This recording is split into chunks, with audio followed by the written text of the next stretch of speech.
വചനം തിരുവചനം ദൈവവചനം നിത്യവചനം ജീവദായക വചനം സൃഷ്ടി ചെയ്തൊരു വചനം. വചനം തിരുവചനം ദൈവവചനം നിത്യവചനം ജീവദായക വചനം സൃഷ്ടി ചെയ്തൊരു വചനം.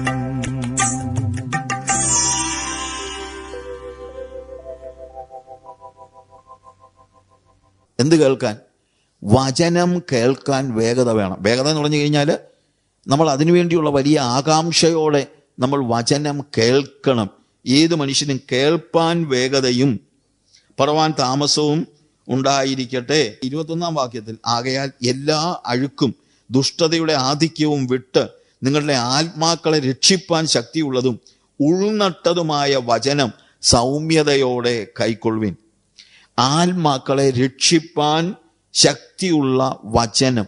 നോക്ക്, ഞാൻ പറഞ്ഞു ജഡാവതരണം ചെയ്ത വചനം ഭൂമിയിൽ വന്ന യേശുവായിട്ട് ജീവിച്ച് മരിച്ച് അടക്കപ്പെട്ടത് കൊണ്ടാണ് നമ്മുടെ വീണ്ടും ജനനം നടക്കുന്നത്.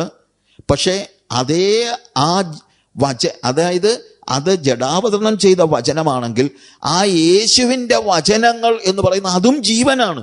അതുകൊണ്ടാണ് ആകയാൽ എല്ലാ അഴുക്കും ദുഷ്ടതയുടെ ആധിക്യവും വിട്ട് നിങ്ങളുടെ ആത്മാക്കളെ രക്ഷിപ്പാൻ ശക്തിയുള്ളതും ഉൾനട്ടതുമായ വചനം സൗമ്യതയോടെ കൈക്കൊള്ളുവിൻ. ആത്മാക്കളെ രക്ഷിപ്പാൻ ശക്തിയുള്ള വചനം, അത് ഉൾനട്ട വചനമാണ്, അകത്ത് കയറുന്ന വചനമാണ്. വചനം ഉള്ളിൽ കടക്കണം. ഈ വചനത്തിന്റെ മറ്റൊരു പ്രത്യേകത, അത് നമ്മൾ കേൾക്കേണ്ടത് സൗമ്യതയോടാണ്, എന്നാലേ ഉള്ളിലോട്ട് കയറത്തുള്ളൂ. എന്താണ് സൗമ്യത? ഞാൻ നേരത്തെ പറഞ്ഞല്ലോ, സൗമ്യത എന്ന് പറഞ്ഞു കഴിഞ്ഞാൽ അവൻ നല്ല സൗമ്യനായ ഒരു ചെറുക്കനാണെന്നൊക്കെ പറയുന്നത് രീതിയിൽ അവനിങ്ങനെ ഒരുമാതിരി വലിയ ബഹളമൊന്നും ഉണ്ടാക്കാതെ നടക്കുന്നത് കൊണ്ട് മാത്രം പറയുന്ന കാര്യമല്ല. ഇവിടെ സൗമ്യത എന്ന് പറയുന്നത് ഹിഡൻ അജണ്ട ഒന്നുമില്ലാത്ത, വേറെ അജണ്ട ഒന്നുമില്ല അവനെ സംബന്ധിച്ചിടത്തോളം ഈ വചനത്തിൽ വളരണം. അവനെക്കുറിച്ചുള്ള ദൈവേഷ്ടം എന്താണോ ആ ദൈവേഷ്ടം അനുസരിച്ച് ജീവിക്കണമെന്നുള്ള ആഗ്രഹം മാത്രമേ ഉള്ളൂ. കേട്ടാൽ മാത്രം പോരാ, അത് ചെയ്യണം. 22-ാം വാക്യത്തിൽ, എങ്കിലും വചനം കേൾക്ക മാത്രം ചെയ്തുകൊണ്ട് തങ്ങളെ തന്നെ ചതിക്കാതെ അതിനെ ചെയ്യുന്നവരായും ഇരിപ്പീൻ. ഒരു വലിയ പ്രശ്നമാണ് കേൾക്കുക മാത്രം ചെയ്തുകൊണ്ട് തങ്ങളെ തന്നെ ചതിക്കുക. അത് ചതിയാണ്, നല്ല ചതിയാണ്. അത് നമ്മൾ മനസ്സിലാക്കണം. ചിലപ്പം നമ്മൾ നല്ലൊരു പ്രസംഗം കേൾക്കുമ്പോൾ ആൾക്കാരോട് എന്തോ പറയും, നല്ല പ്രസംഗമായിരുന്നു കേട്ടാ, നല്ല പ്രസംഗമായിരുന്നു, പറഞ്ഞോ, അങ്ങനെയൊക്കെ പറഞ്ഞു. പക്ഷേ അതൊന്നും നമ്മളെ ഏശത്തൊന്നുമില്ല. കാരണം എന്താണെന്ന് വെച്ച് കഴിഞ്ഞാൽ നല്ല പ്രസംഗമായിരുന്നോ നല്ല വചനമായിരുന്നോ എന്നുള്ളത് മാത്രമല്ല വിഷയം. വചനം കേൾക്കുന്നവൻ എന്ത് ചെയ്യണം? അത് ചെയ്യണം. വചനം കേൾക്കുക മാത്രം ചെയ്തുകൊണ്ട് അതിനെ ചെയ്യാത്തവനായിരുന്നാൽ, പലപ്പോഴും ഉള്ള വചനം കേൾക്കാൻ ഒത്തിരി താല്പര്യമുള്ള ആളുകളുണ്ട്. ഒരിക്കലും ഒരു ചർച്ചിൻ്റെ സെക്രട്ടറി എന്നെ വിളിച്ചിട്ട് പറഞ്ഞു, സാറേ ഒരു ബൈബിൾ ക്ലാസ് കൂടെ എടുക്കണം. ഞാൻ ചോദിച്ചു, കഴിഞ്ഞ വർഷം ബൈബിൾ ക്ലാസ് എടുത്തല്ലോ. അല്ല, അതെല്ലാവർക്കും ഇഷ്ടപ്പെട്ടു, അതുകൊണ്ടാണ് പറഞ്ഞ ഒന്നുകൂടെ എടുക്കണമെന്ന്. ഈ വർഷവും വരണം, ബൈബിൾ ക്ലാസ് എടുക്കണം. ഞാൻ പറഞ്ഞു, ഈ വർഷം ഞാൻ വരുന്നില്ല. അതെന്താ? ഞാൻ ഒരു വർഷമായിട്ട് നോക്കുകയായിരുന്നു, ഞാനിവിടെ പറഞ്ഞ വചനം വല്ലതും നിങ്ങൾ അനുസരിക്കുന്നുണ്ടോ എന്ന്. ആർക്കും ഒരു വ്യത്യാസം വന്നില്ല. പിന്നെ ഞാനെന്തിനാ വരുന്നത്? ചിലർക്കങ്ങ് ഭയങ്കര ഇഷ്ടമാണ് വചനം കേൾക്കുന്നത്, ഇല്ലേ? എൻ്റെ വചനം ഞാൻ പറയുന്നത് തന്നെയല്ല, ചിലർ ദൈവവചനം പറയുന്നത് കേട്ട് എൻജോയ് ചെയ്യുന്നവരുണ്ട്.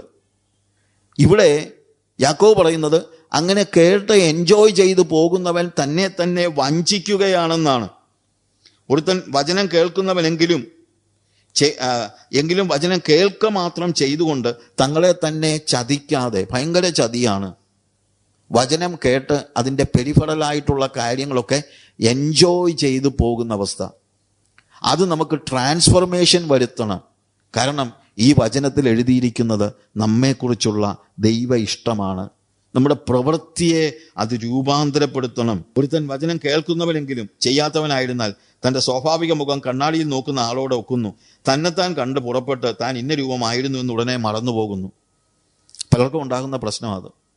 വചനം കേൾക്കുമ്പോൾ ചിലപ്പം ഇതെന്നെക്കുറിച്ചായിരുന്നെന്നും ചിലപ്പം പറയും. എന്നെക്കുറിച്ചായിരുന്നു. കാര്യം കണ്ണാടിയിൽ മുഖം കാണുന്നത് പോലെ. പക്ഷേ ഇച്ചിരി കഴിയുമ്പോൾ മറന്നു പോകുന്നു. എന്നെക്കുറിച്ച് ആരെന്ന് പറഞ്ഞിട്ട് മാത്രം കാര്യമില്ല. നിങ്ങളെക്കുറിച്ചാണെങ്കിൽ നിങ്ങൾക്കൊരു രൂപാന്തരം ഉണ്ടാകണം. രൂപാന്തരം ഉണ്ടാക്കുന്നതാണ് ദൈവത്തിൻ്റെ വചനം, ഉണ്ടാക്കേണ്ടതാണ്. അതിന് നിങ്ങളെ തന്നെ ഏൽപ്പിച്ചു കൊടുക്കുന്നില്ലെങ്കിൽ നിങ്ങൾ ശരിക്കും പറഞ്ഞു കഴിഞ്ഞാൽ വലിയ അപകടത്തിലാണ്. അപ്പോൾ ഈ വചനം കേൾക്കുന്ന ആരും, ഞാൻ പറയട്ടെ, വചനം കേൾക്കുക മാത്രം ചെയ്തുകൊണ്ട് നിങ്ങളെ തന്നെ വഞ്ചിക്കരുത്. നിങ്ങൾ പറയരുത് നല്ല വചനമായിരുന്നു എന്ന് മാത്രം പറയരുത്. പറഞ്ഞിട്ട് നിങ്ങളുടെ ജീവിതത്തിന് രൂപാന്തരം ഉണ്ടാകുന്നില്ലെങ്കിൽ അത് വലിയ വഞ്ചനയാണ് എന്നുള്ളതാണ് പറയുന്നത്. അതിന് പകരം എന്താ വേണ്ടത്? സ്വാതന്ത്ര്യത്തിൻ്റെ തികഞ്ഞ ന്യായപ്രമാണം ഉറ്റുനോക്കി അതിൽ നിലനിൽക്കുന്നവനോ കേട്ടു മറക്കുന്നവനല്ല, പ്രവൃത്തി ചെയ്യുന്നവനായി താൻ ചെയ്യുന്നതിലൊക്കെയും ഭാഗ്യവാനാകും. സ്വാതന്ത്ര്യത്തിൻ്റെ തികഞ്ഞ ന്യായപ്രമാണം, അവിടെ അതിൽ ഉറ്റുനോക്കി എന്ന് വെച്ച് കഴിഞ്ഞാൽ അവനങ്ങ് അതിനുവേണ്ടി അവൻ ആ വചനം കേട്ട് കഴിഞ്ഞിട്ട് അതിനകത്തുനിന്ന് അവൻ മാറുന്നില്ല. അവനിങ്ങനെ ഉറ്റുനോക്കിയാണ് ഇതിലെന്താ എന്നെക്കുറിച്ച് പറഞ്ഞത് എന്നുള്ള ഒരു വലിയ രൂപാന്തരീകരണം ഉണ്ടാകണം. ട്രാൻസ്ഫോർമേഷൻ ഉണ്ടാക്കുന്നതാണ് വചനം എന്ന് പറയുന്നത്. അത് ഇവിടെ പറയുന്നത് സ്വാതന്ത്ര്യത്തിൻ്റെ തികഞ്ഞ ന്യായപ്രമാണം എന്ന അർത്ഥത്തിലാണ്. സ്വാതന്ത്ര്യത്തിൻ്റെ തികഞ്ഞ ന്യായപ്രമാണം, പെർഫെക്റ്റ് ലോ. അതിന് പറഞ്ഞിരിക്കുന്നത് സ്വാതന്ത്ര്യത്തിൻ്റെ എന്നുള്ള ഒരു വാക്കാണ്, law of liberty. Law of liberty. Normal കേസിൽ നമ്മൾ ഒരു ന്യായപ്രമാണം അല്ലെങ്കിൽ ഒരു ലോ എന്ന് പറയുന്നത് അല്ലെങ്കിൽ എന്ന് പറയുന്നത് നമ്മുടെ സ്വാതന്ത്ര്യം എടുത്തു കളയുന്നതാണ്. നമുക്ക് തോന്നിവാസമൊക്കെ ജീവിച്ചുകൊണ്ടിരിക്കുമ്പോഴത്തേക്ക് നമ്മൾ എന്താ ചെയ്യാത്തതെന്ന് ചോദിച്ചു കഴിഞ്ഞാൽ അത് നിയമം അനുസരിച്ച് അങ്ങനെ ചെയ്യുന്നത് ശിക്ഷാർഹമാണ് എന്നൊക്കെ നമ്മൾ പറയും. നിയമം ഓഫ് കോഴ്സ് അങ്ങനെ ഉണ്ട്, ഇല്ലെന്നല്ല. പക്ഷെ വേറൊരു കാര്യമുണ്ട്, ദൈവത്തിൻ്റെ ന്യായപ്രമാണത്തിൻ്റെ പ്രത്യേകത അത് സ്വാതന്ത്ര്യത്തെ എടുത്തു കളയുന്നു എന്നതിനേക്കാൾ സ്വാതന്ത്ര്യം തരുന്ന ന്യായപ്രമാണമാണ്. എന്തും ചെയ്യാനുള്ള സ്വാതന്ത്ര്യമല്ല, സ്വാതന്ത്ര്യം തരുന്ന ന്യായപ്രമാണം. അത് നമ്മളെ രൂപാന്തരപ്പെടുത്തുന്ന ന്യായപ്രമാണമാണ്. 19-ാം സങ്കീർത്തനത്തിൻ്റെ 7-ാം വാക്യത്തിൽ ന്യായപ്രമാണം തികവുള്ളത്. ഇവിടെയും അതാ പറയുന്നത്, സ്വാതന്ത്ര്യത്തിൻ്റെ തികഞ്ഞ ന്യായപ്രമാണം. 19-ാം സങ്കീർത്തനത്തിൽ അത് നമ്മൾ വായിക്കുമ്പോൾ അത് പ്രാണനെ തണുപ്പിക്കുന്നു എന്നൊരു വാക്ക്, ചില വാക്കുകൾ നമ്മൾ ഒന്നുകൂടെ ഗ്രഹിക്കേണ്ടത് ആവശ്യമുണ്ട്. 19-ാമത്തെ സങ്കീർത്തനം അതിൻ്റെ 7-ാമത്തെ വാക്യം നമ്മൾ വായിക്കുമ്പോൾ അവിടെ എഴുതിയിരിക്കുന്നത് യഹോവയുടെ ന്യായപ്രമാണം തികവുള്ളത്, അത് പ്രാണനെ തണുപ്പിക്കുന്നു. അത് പ്രാണനെ തണുപ്പിക്കുന്നു എന്നുള്ളത് നമുക്കും വലിയ സന്തോഷമാണ്. വചനം വായിച്ചപ്പോൾ നല്ല ഒരു സന്തോഷം, ഒരു തണുപ്പിക്കുന്നു. പക്ഷെ തണുപ്പിക്കുന്നു എന്നതിനേക്കാൾ അവിടെ ഉപയോഗിച്ചിരിക്കുന്നത് റെസ്റ്റോർ യുവർ സോൾ എന്നാണ്. അത് നിങ്ങളുടെ ആത്മാവിനെ അല്ലെങ്കിൽ നിങ്ങളുടെ ജീവിതത്തെ അത് റെസ്റ്റോർ ചെയ്യുന്നു. അതായത് നിങ്ങളിപ്പോൾ പോകുന്ന വഴിയിൽ നിന്ന് മാറ്റിക്കൊണ്ടുപോകുന്നു എന്ന അർത്ഥത്തിലാണ്. നമ്മൾ പുതിയ നിയമത്തിൽ മെറ്റനോയ്യ എന്ന് പറഞ്ഞൊരു വാക്കുണ്ട്. അതായത് പോകുന്ന വഴിയിൽ നിന്ന് തിരിയുക, മനം തിരിയുക എന്നൊക്കെ നമ്മൾ പറയും. മനസാന്തരം എന്ന് പറയുന്നതിന് ഉപയോഗിച്ചിരിക്കുന്ന വാക്കാണ് മെറ്റനോയ്യ. മെറ്റനോയ്യയുടെ പ്രത്യേകത എന്താ? ഞാൻ പോകുന്ന വഴിയിൽ പെട്ടെന്ന് ദൈവത്തിൻ്റെ ശബ്ദം ഞാൻ കേൾക്കുന്നു. എന്നിട്ട് എന്താണ് ദൈവശബ്ദം? നീ പോകുന്ന വഴി നാശത്തിലേക്കുള്ളതാണ്, തിരിയ്, stop, turn back and go to the opposite side. നേരെ വിപരീത ദിശയിൽ നടക്കുക. അതാണ് റെസ്റ്റോർ എന്ന് പറയുന്നത്. ശരിക്കും ദൈവത്തിൻ്റെ ന്യായപ്രമാണത്തിൻ്റെ പ്രത്യേകത, ഇറ്റ് റെസ്റ്റോർസ് മൈ സോൾ. അതായത് ദൈവിക വഴിയിൽ നിന്ന് മാറിപ്പോകുന്ന എന്നെ പിടിച്ചു നിർത്തിയിട്ട് ഓപ്പോസിറ്റ് വഴിയിൽ, അതായത് ശരിയായും ഞാൻ പോകേണ്ടുന്ന വഴിയിലേക്ക് എന്നെ മടക്കിക്കൊണ്ടുവരുന്നതാണ് ന്യായപ്രമാണം. വലിയ ട്രാൻസ്ഫോർമേഷൻ ഉണ്ടാക്കുന്നതാണ് ന്യായപ്രമാണം. അതിനകത്താ സ്വാതന്ത്ര്യം.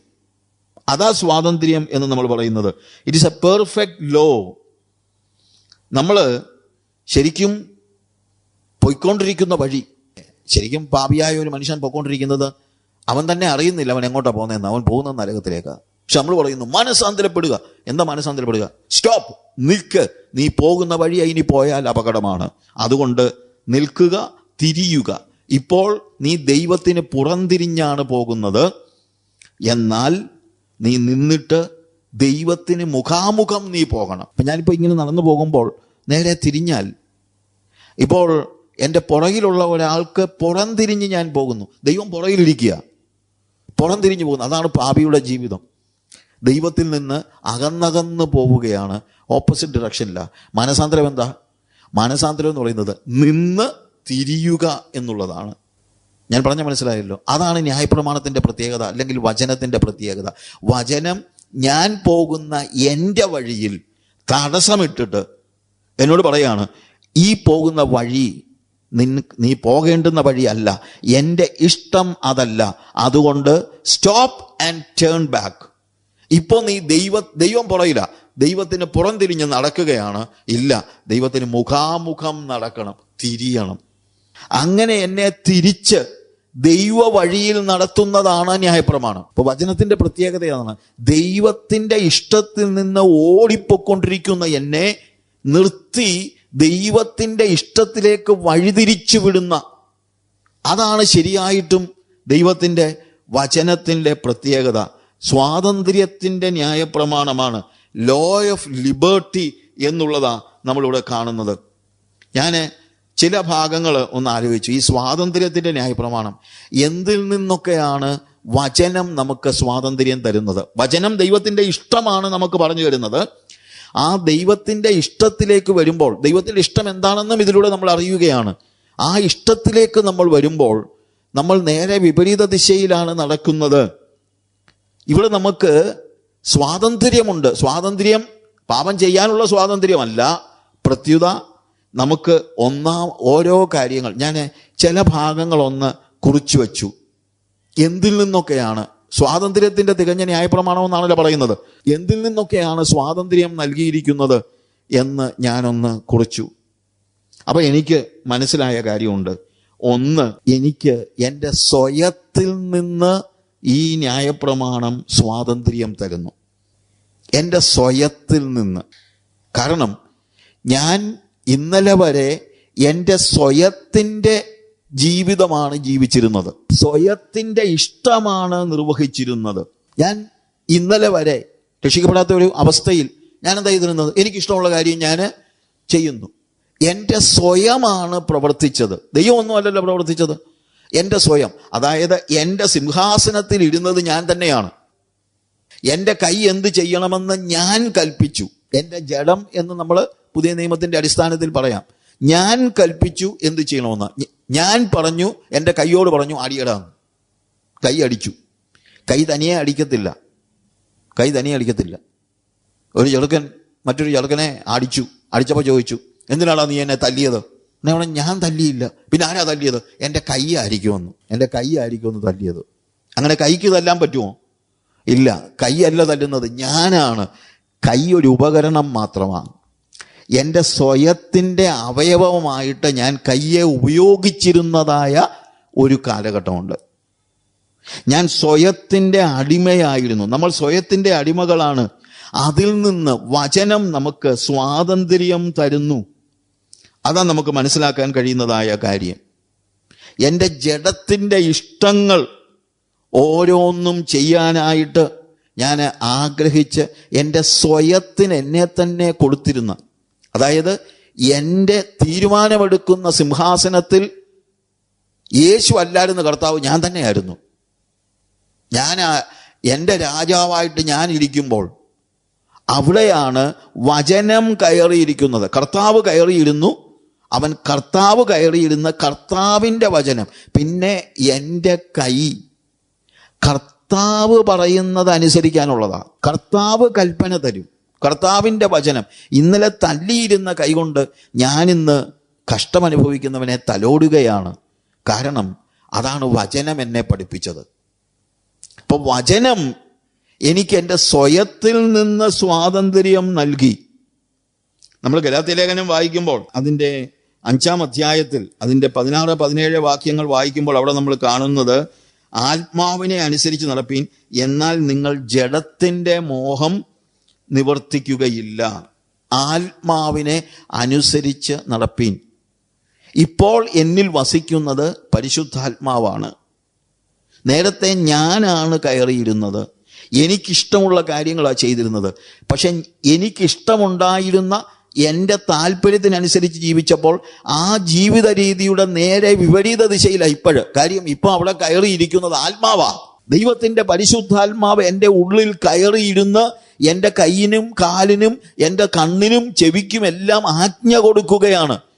ആ ആത്മാവിനെ അനുസരിച്ച് നടക്കുക. വചനത്തിലൂടെയാണ് ദൈവാത്മാവ് എൻ്റെ കയ്യിനും കാലിനും എല്ലാം ആജ്ഞ കൊടുക്കുന്നത്. വചനത്തിൽ എഴുതിയിട്ടുണ്ട് എൻ്റെ കൈ കൊണ്ട് ഞാൻ എന്ത് ചെയ്യണം, വചനത്തിൽ എഴുതിയിട്ടുണ്ട് എൻ്റെ കണ്ണുകൊണ്ട് ഞാൻ എന്ത് ചെയ്യണം, എന്ത് ചെയ്യരുത്. ഇതെല്ലാം വചനത്തിലുണ്ട്. ആ വചനം അനുസരിക്കുമ്പോൾ എൻ്റെ മോഹങ്ങളുടെ നേരെ വിപരീത ദിശയാത്. എനിക്ക് കാണണമെന്ന് ചിന്തിച്ച കാര്യങ്ങൾ ഇന്ന് ഞാൻ കാണുന്നില്ല. വൾഗറായിട്ടുള്ള മൂവീസോ മറ്റേതോ മറിച്ചതോ അങ്ങനെയുള്ള കാര്യങ്ങളൊക്കെ കാണാൻ എൻ്റെ ജഡം എന്നെ പ്രോത്സാഹിപ്പിക്കുമ്പോൾ ദൈവത്തിൻ്റെ ന്യായപ്രമാണം പറയുന്നു, കണ്ണുകൊണ്ട് പാപം ചെയ്യരുത്.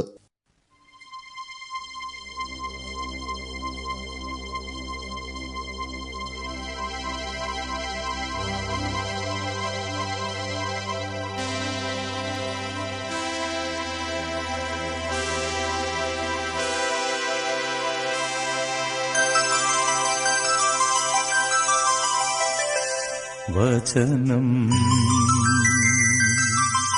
തിരുവചനം ദൈവവചനം നിത്യവചനം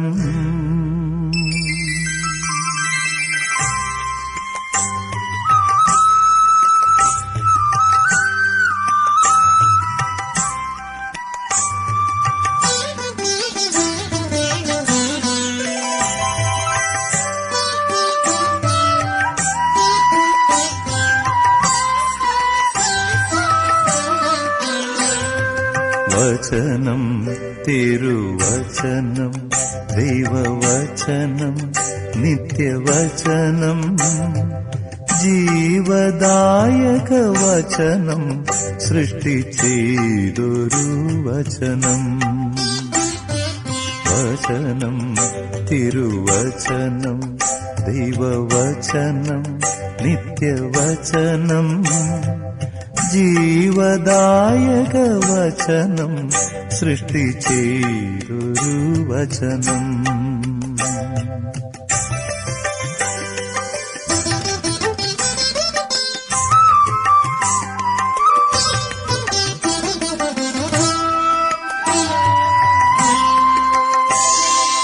ആദിയിൽ വചനമുണ്ടായിരുന്നു,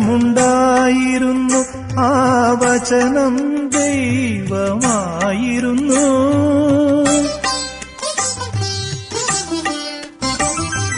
ആദിയിൽ വചനമുണ്ടായിരുന്നു, ആ വചനം ദൈവമായിരുന്നു. വചനം വഴിയായി തന്നെ സമസ്തവും ഉലകത്തിലുമുണ്ടായി. വചനം വഴിയായി തന്നെ സമസ്തവും ഉലകത്തിലുമുണ്ടായി. വചനം തിരുവചനം ദൈവവചനം നിത്യവചനം ജീവദായക വചനം സൃഷ്ടി ചെയ്തൊരു വചനം.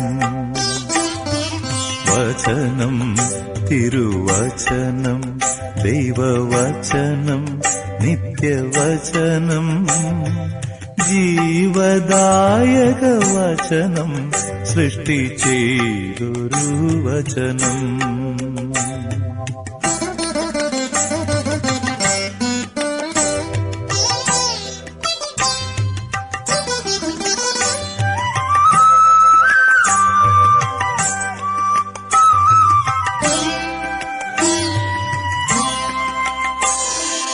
വചനം മാംസമെടുത്തുലകിൽ ഭൂവാസികളൊത്തു വസിച്ചലിവിൽ.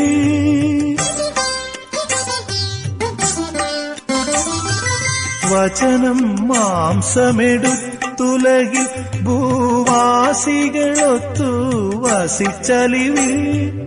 അവനെ ദൈവിക സുതരായി തീർന്നു.